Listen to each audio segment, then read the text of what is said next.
But I used to be miserable in life, and how I got on this frequency is just living a broader perspective more.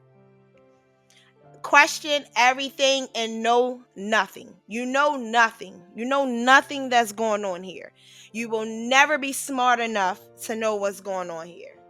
You will never know anything. Be humble enough to question everything and to know nothing, right? Because not knowing anything allows you an open space of impossibility because you don't know.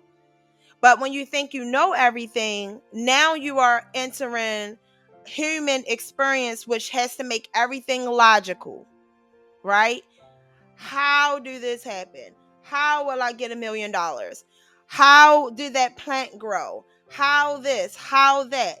Well, if you really be honest with yourself, there are no answers. There are no answers. Scientists can say, "Oh, a plant grows like this. You get a seed, you put it in the soil, and then you water it and it starts to grow." Who created the seeds? Right? Okay, that's how you can grow a plant. Where did the seeds originate from? There's another question, there's another not knowing. Being humble enough to not know actually open up doors of things of impossibility happening in your life. So if magical things aren't happening in your life, it's because you want logic. You want to know,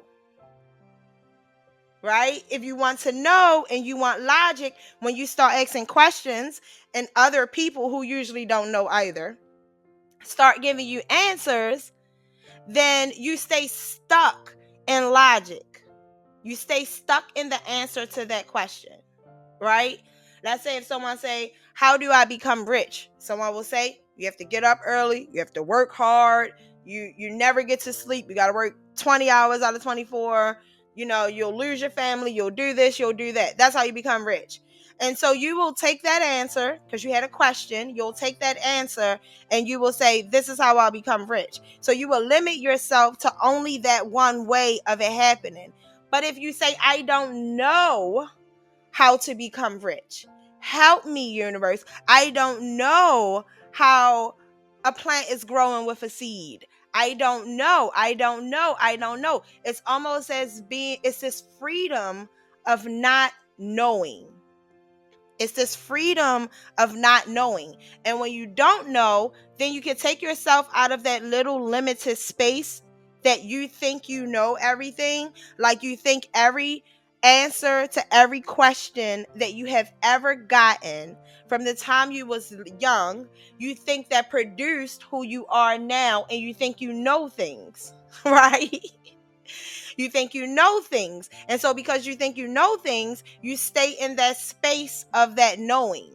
It's not an intelligent thing. It's not an intelligent thing. It's not an IQ thing.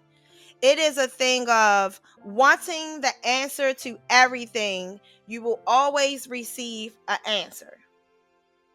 Wanting more out of life requires humbleness to know, KNOW, that more is available.